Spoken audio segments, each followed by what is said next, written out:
Laure Boutron-Marmion, bonjour. Je suis très heureuse de vous recevoir dans l'émission Sous la robe. Vous avez une actualité forte dont on va reparler dans pas très longtemps. Est-ce que vous pouvez d'abord vous présenter ? Je suis Laure Boutron-Marmion, avocate au barreau de Paris depuis 14 ans.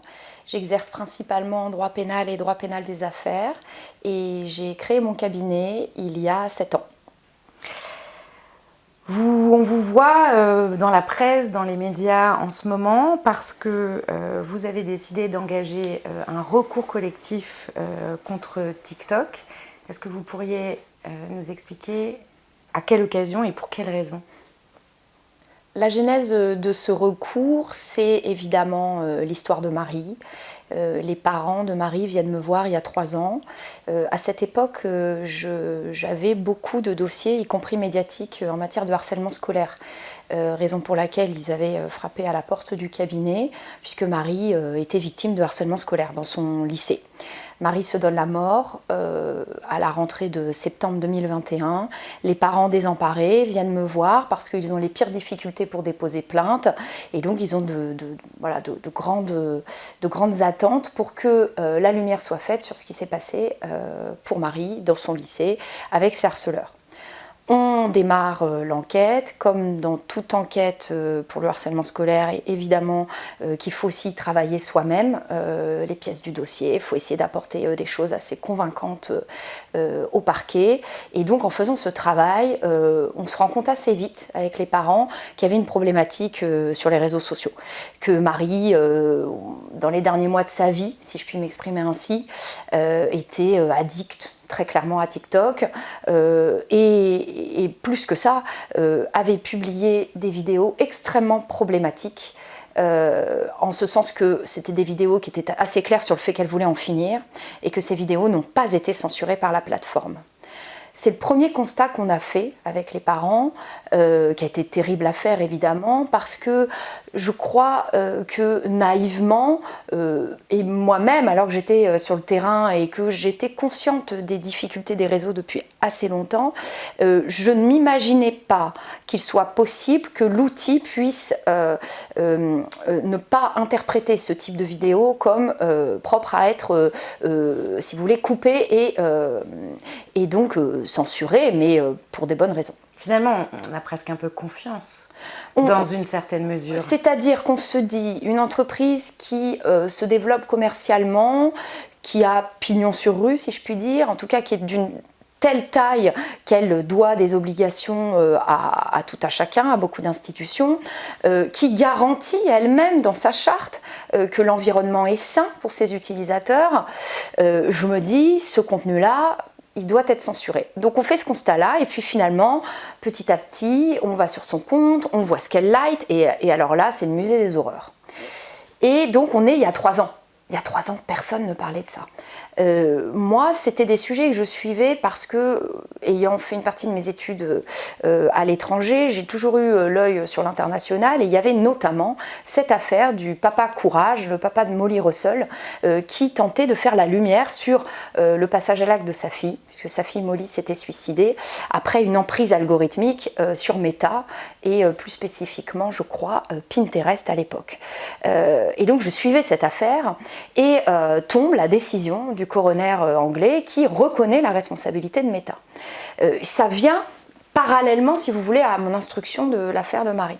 Alors là, je me dis, il y a quelque chose à creuser. Évidemment, on était déjà vraiment en plein travail pour la reconnaissance du harcèlement de Marie, donc on avait déjà fort à faire juridiquement au cabinet dans ce dossier-là, mais j'avais dit aux parents, voilà, on va y aller, mais on va prendre le temps, parce qu'évidemment on ne s'attaque pas à un géant comme TikTok, comme ça, et voilà. Donc il fallait raisonner, il fallait aussi raisonner la compétence, évidemment. Ce sont des institutions qui aiment à être le plus impalpable possible sur les territoires, et notamment dans l'espace économique européen. Donc voilà, il y avait beaucoup de questions qui se posaient. Et donc je dirais que c'est la genèse de tout ça, parce que évidemment, quand j'ai déposé ma plainte contre TikTok il y a un peu plus d'1 an maintenant pour provocation au suicide et propagande des moyens de se donner la mort, je me suis dit je vais médiatiser. Je me suis dit je vais médiatiser pas parce que j'avais besoin de donner plus de force à quelque chose en lequel je croyais déjà juridiquement, hein, mais parce que je me suis dit, il y a une vraie prise de conscience à avoir. C'est-à-dire que là, je suis un petit peu sortie de ma casquette d'avocat en me disant, par contre, mon métier me permet de me rendre compte de certaines choses et il faut aussi que la société travaille et chemine en pleine conscience. Vous aviez envie d'être un élément de pédagogie sur ces sujets ? Disons qu'en tout cas, je me suis plutôt dit, comme c'est quelque chose de très caché, très larvé, mais qui fait souffrir énormément de parents, je me suis dit, bah voilà, on va passer l'info, qu'on dépose plainte. Et on verra ce que ça donnera. Mais très sincèrement, quand j'ai fait ce travail de médiatisation, je ne me suis pas dit « ça va être fou, on va avoir des retombées incroyables ». Et au final, c'est ce qui s'est passé. Le jour où le premier article est sorti, là, j'ai cru que le secrétariat du cabinet allait craquer tellement il y avait d'appels en France, mais aussi à l'étranger. Donc j'ai senti que le sujet intéressait. Et là où après, je n'ai pas cessé, si vous voulez, cette dynamique-là, c'est qu'à la suite de ça, j'ai de nombreux parents qui m'ont écrit, ou aussi même des jeunes majeurs qui me disaient « mais maître, il faut continuer, voilà ce que j'ai vécu », des médecins aussi qui m'écrivaient, évidemment toujours sous la confiance du secret médical, mais en me disant « voilà, je vais vous raconter, j'ai eu une jeune fille, voilà ce qui lui est arrivé ». Donc si vous voulez... Vous avez été confortée dans votre démarche. Voilà, à un moment, je me suis dit qu'il y avait quand même vraiment une dynamique à avoir, que ça faisait du bien aussi à des personnes qui avaient vécu ça, de ne pas se sentir seules. Et c'est là que les premières démarches de certaines familles ont été de me dire « mais maître, si vous faites quelque chose de plus collectif, je veux en être ». Et c'est comme ça, en fait, qu'est né ce recours groupé des 7 familles.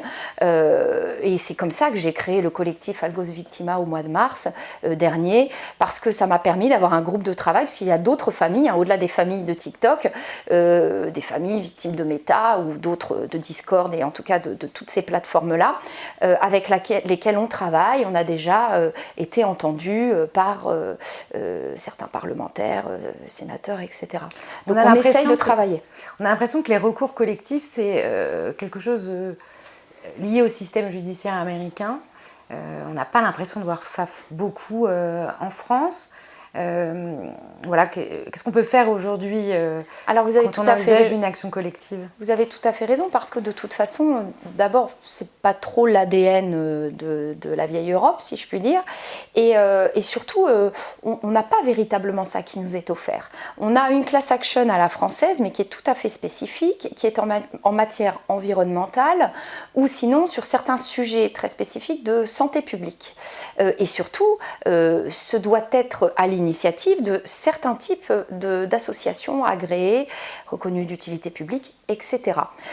Donc ce que j'ai fait, c'est ce qu'on appellerait un recours groupé, c'est-à-dire plusieurs familles qui, en même temps, dénoncent la même chose, racontent la vie évidemment de leurs enfants, dont certains, je le rappelle, ne sont plus là et ont définitivement décidé d'en finir. Et donc, disons que ça a quelques colorations d'une class action américaine, mais avec tous les préceptes de la procédure civile française. Dans le cadre de ce recours, j'ai compris que vous souhaitiez remettre en cause la qualification de simple hébergeur de TikTok.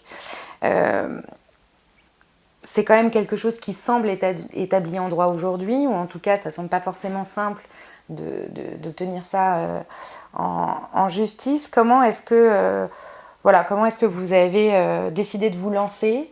Est-ce qu'il n'y a pas quelque chose qui va un peu au-delà du rôle de l'avocat, parce qu'on n'a pas l'impression que le droit est complètement de votre côté? Mais peut-être que je me trompe. Alors, je n'ai pas l'ambition véritablement de remettre en cause le statut d'hébergeur. C'est-à-dire que ce que je dis, c'est que je pense évidemment que la posture de la défense va essayer de ramener l'action à ça. Le débat à ça. Moi, ce n'est pas mon débat aujourd'hui. Évidemment que, ce qui nourrit tout ça, et pourquoi on en est là aujourd'hui, dans cette situation aussi terrible, c'est parce que justement, depuis 30 ans, ces entreprises-là se réfugient derrière ce statut-là. Mais moi, je ne me suis pas embarrassée de ces questions-là. Je me suis dit, sur le sol français, il y a un tel, une telle qui souffre. La loi leur permet, par nos principes essentiels de responsabilité, d'agir en justice devant le juge compétent, le juge français, pour soumettre leurs doléances et être réparés de leurs dommages corporels, vous voyez, physiques. Évidemment que la défense va essayer en écran de fumée, en tout cas, voilà, je ne suis pas dans leur tête, mais je pense qu'ils vont essayer de nous rattraper en disant « Attendez, mais ce contenu en plus c'est pas le nôtre, nous on ne fait que le faire circuler, etc. » Très bien. Mais là aujourd'hui, ce qu'il faut travailler, c'est ce contenu-là. Vous en faites un outil, vous en faites un produit. Parce que non seulement vous le faites circuler sur la plateforme, mais vous le proposez, voire vous l'imposez pour ce qui concerne TikTok avec le fil pour toi, où l'utilisateur est confronté à des images qu'il n'a pas choisi de voir.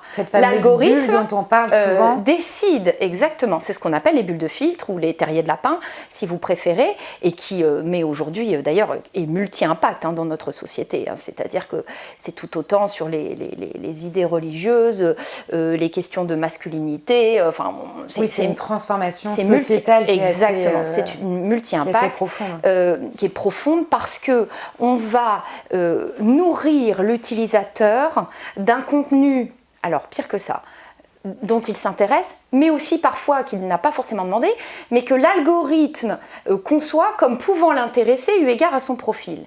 Et c'est la raison pour laquelle on en est dans une situation à ce point ubuesque qu'aujourd'hui, plus jeune est votre âge sur les réseaux, plus terrible est le contenu que vous pouvez voir. C'est-à-dire que quand vous ouvrez un TikTok, que vous avez 25 ans ou que vous avez 30 ans, vous n'avez pas le même contenu que quand vous avez 12 ans ou que vous avez 15 ans. Je ne sais pas si vous avez déjà fait l'expérience, mais il m'arrive dans le métro de regarder, parce que tout le monde est sur son téléphone, donc je jette un œil. Et j'ai souvent été très étonnée parce que moi, j'ai sur Instagram par exemple, et je pensais que mon Instagram ressemblait un petit peu, mais au moins un petit peu à celui des autres. Non. Et c'est une expérience assez intéressante parce que vraiment, c'est presque pas le même produit finalement. Non, exactement. C'est ce pourquoi beaucoup se battent aujourd'hui pour essayer de déprofiler justement la rythmique, la dynamique. Sauf que le problème aujourd'hui, c'est qu'il faut avoir une conscience financière des choses. C'est qu'une entreprise de réseaux sociaux, elle ne gagne de l'argent, si vous voulez, que si l'utilisateur est tenu en haleine. Ça, c'est factuel, c'est la base. Si son outil n'est pas addictif, il met la clé sous la porte. Parce que la base, c'est l'utilisateur doit rester un temps de plus en plus long sur la plateforme. Donc, qu'est-ce qu'elles se sont dit? Il faut du coup que l'algorithme le nourrisse et le tienne en haleine, et donc qu'il reste. Donc, il est bien évident que déprofiler, déjà, ce sera un utilisateur qui va moins y aller, puisqu'une fois qu'il aura vu les 2-3 contenus qui sera intéressant pour lui, il en partira et il ira faire autre chose. Donc voilà, il y a beaucoup de clés. Mais aujourd'hui, ce qu'il faut retenir, c'est que mon action juridique, elle n'est pas plus que, si vous voulez, ce que le droit français peut offrir à un justiciable qui souffre d'une situation, sur une faute qui commet directement un dommage dans sa vie personnelle. Et aujourd'hui, moi, j'ai des parents qui soit ne dorment pas la nuit parce qu'ils ont peur que leur enfant y passe, très clairement, et que cette fois-ci, cette énième tentative de suicide soit finalement irréversible, ou d'autres qui ont un deuil impossible et sournois à faire aussi, parce que nous sommes une génération de parents totalement ignorants de ces choses-là, et pas de façon malveillante ou voulue, mais parce que nous n'avons pas vécu ce bain digital que les générations d'adolescents aujourd'hui vivent. Donc se dire « Ah mais oui, quand je fais accéder mon fils ou ma fille à un réseau social, eh bien c'est ma foi tout à fait ludique et sain », mais non, il faut aussi se dire qu'il y a une part de danger et il faut en être conscient. Est-ce qu'il y a un principe de droit auquel vous tenez particulièrement et sur lequel vous aimeriez revenir?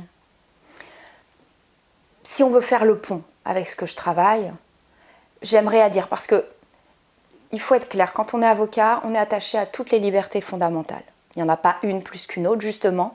C'est un combat de liberté en fonction de ce qui se passe. C'est une à privilégier par rapport à une autre.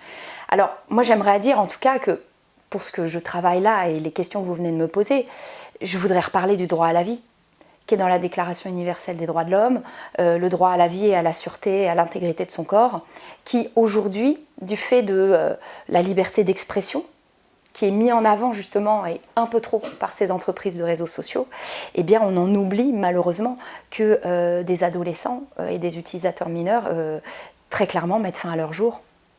Vous avez derrière vous votre robe. Qu'est-ce qu'elle représente pour vous, cette robe ?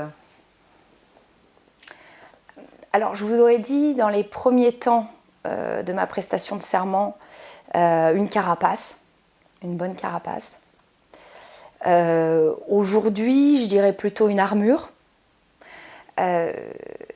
Une robe d'avocat, ça symbolise beaucoup de choses pour l'avocat qui la porte. Il se sent légitimé, en tout cas dans sa parole quand il a la robe. Il se sent puissant de ce qu'il défend. Et donc la robe d'avocat, c'est tout ça. Et puis c'est aussi c'est la charge morale qu'il y a derrière. On exerce une profession séculaire et la beauté de notre profession aussi, c'est l'héritage que nos pères ont pu nous en donner, et on aime cette robe aussi pour ça, pour l'histoire qu'elle représente, et on est nous-mêmes d'ailleurs, j'aime à le dire, alors est-ce que c'est la passionnée d'histoire qui parle, mais on est aussi un peu marqueur d'histoire parce qu'on marque l'histoire individuelle des gens. Est-ce que vous êtes devenue avocate pour ça, pour changer les choses ? Est-ce qu'il y avait un peu ça au fond ? Je pense qu'il y avait un peu de ça. Alors, il faut savoir que moi, au début, je ne voulais pas être avocate, mais beaucoup plus par esprit de contradiction, mon père étant avocat. Voilà, toute ma jeunesse, c'était tout sauf avocat, ouais, pour ne pas être comme papa.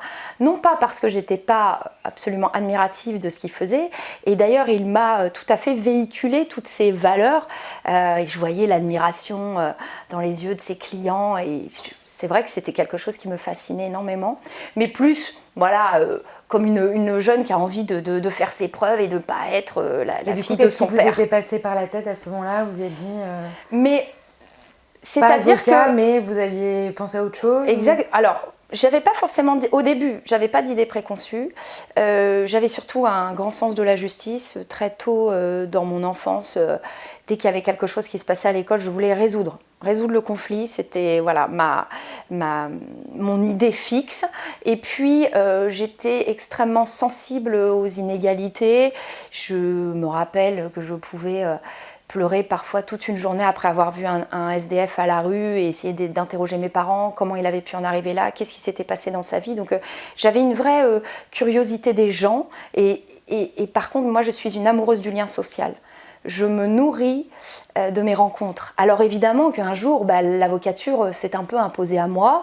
Au début, je me destinais, quand je suis partie dans le droit, j'adorais cette dynamique. Je me destinais plus à l'agrégation de droit. D'accord. J'ai commencé une thèse d'ailleurs. Et puis, une vraie passion pour la matière. Oui, une vraie passion pour le droit. Et en fait, pour rédiger ma thèse, je suis partie chez les avocats au conseil. Avocat au Conseil d'État et à la Cour de cassation, j'ai fait quelques années. Et c'est là que je suis tombée dans le bain, en vrai. Un bain certainement que j'avais déjà depuis l'enfance, mais que je refusais de voir. Et aujourd'hui, de toute façon, je ne pourrais pas faire autre chose qu'avocat. Parce que ce que je trouve formidable dans ce métier, c'est qu'il fait la synthèse, en tout cas, de ce que j'aime, c'est-à-dire... se nourrir donc de cette rencontre. C'est une rencontre avec le client, c'est une rencontre. Quel qu'il soit et que ce soit pourquoi il vient vous voir, qu'il soit dirigeant, qu'il soit mineur, majeur, voilà. Et puis, donc c'est la synthèse entre ça, et puis aussi, bien sûr, mon amour des problématiques juridiques, de l'avancée qu'on peut faire du droit, avec un grand D.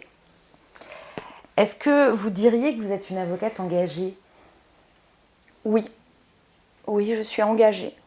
Pas militante, mais engagée. Parce que je trouve que le travail de l'avocat, c'est pas tout à fait la même chose que le travail du militant associatif ou du militant politique d'ailleurs.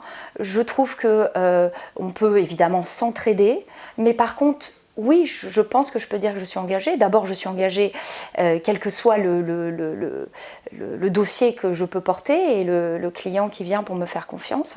Et puis, de manière un petit peu plus générale, sur cette question évidemment du numérique, de la souveraineté numérique, je suis aussi pleinement engagée dans ce sujet-là. On parle beaucoup de ChatGPT ces dernières années, de l'intelligence artificielle, mais aussi comme outil de travail et des algorithmes. Vous en êtes où, vous, dans vos rapports avec ces outils-là? Vous les utilisez pas? Je crois qu'il ne faut pas avoir peur du progrès.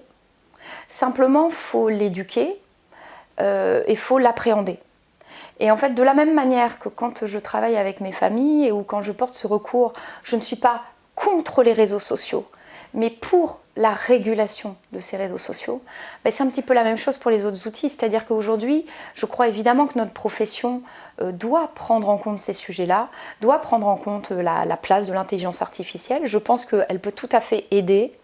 Mais par contre, évidemment, il faut l'appréhender, il faut même, j'ai envie de vous dire, la dompter.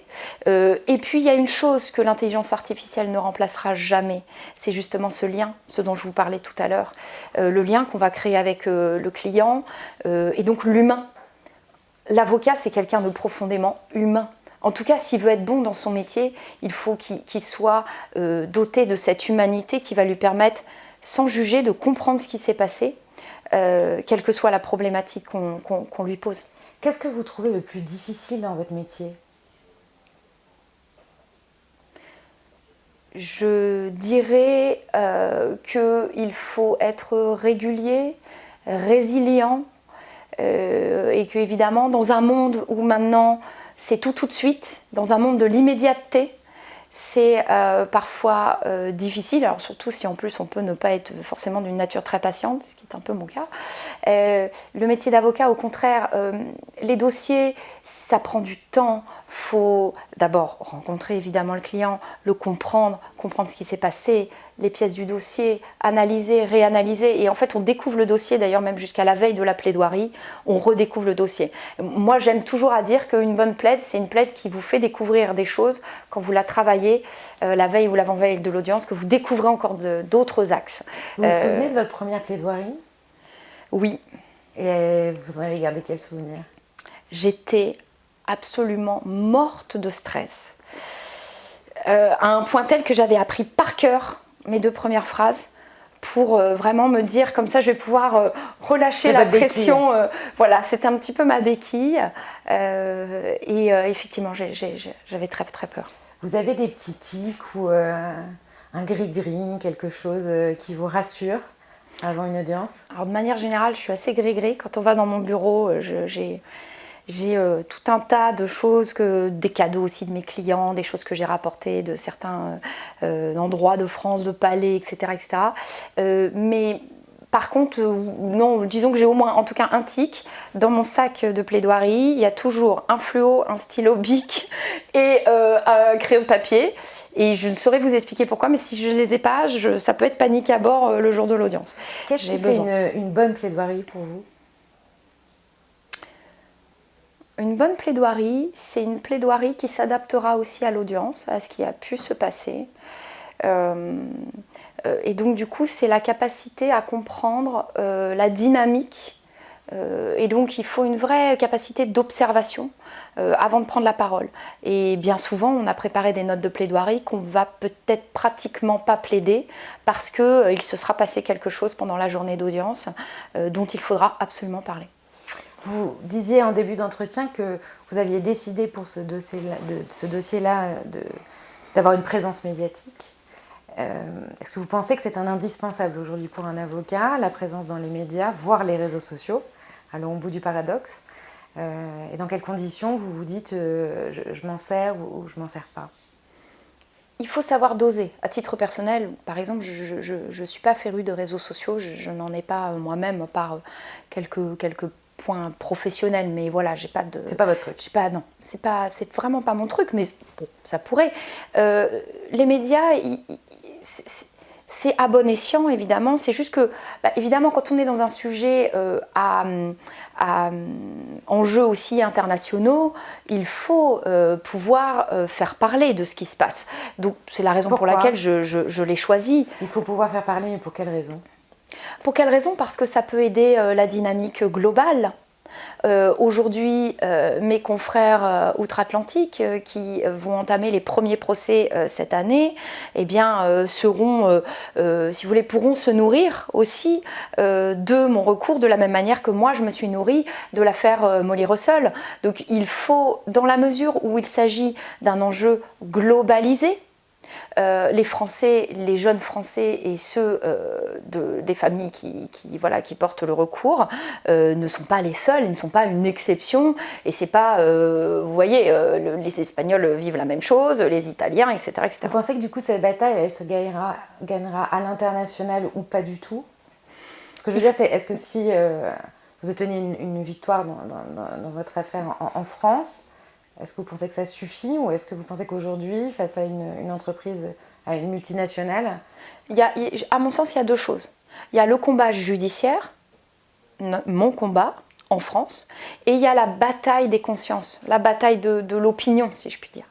Où là, évidemment, pour renverser la vapeur de 10, 15 ans de non-dit et de préacquis, eh bien là, les médias sont intéressants. Il est bien évident que c'est pas parce que j'ai 10, 15 ou 100 coupures presse que les juges vont beaucoup plus prendre au sérieux mon recours.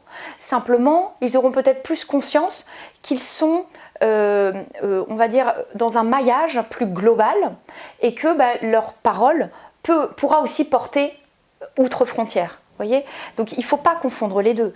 La médiatisation n'a jamais, si vous voulez, été va-tout. Non, c'est le travail de l'avocat, c'est le travail des pièces et c'est ce que vous apportez à la justice. Et c'est pas, les juges vont pas dire « Ah, je m'incline, il y a 100 articles, bon, je vais déclarer responsable TikTok ». Non, c'est pas comme ça que ça fonctionne. On va aller vers la fin de cet entretien, vers des questions courtes, réponses courtes. Du coup, plutôt conservatisme ou modernité? Modernité, mais avec un brin de conservatisme. Quel est le dernier film que vous avez vu? Le dernier que j'ai vu, je pense que c'est Vaiana avec mes enfants. Mais si vous voulez parler de mon film préféré... Oui, vous pouvez me donner votre film préféré aussi, ça marche. Mon film préféré. Alors moi, je suis une grande férue du cinéma de Pagnol, Fernandel, Rému et consorts, mais La couleur des sentiments, je dirais, très clairement. J'aime bien terminer ces entretiens par la question suivante. Est-ce qu'il y a un message que vous souhaitiez passer à un de vos confrères, consoeurs? Oui, j'ai un message pour un confrère cher à mon cœur. Et je lui dirais, j'espère que tu es fière de moi.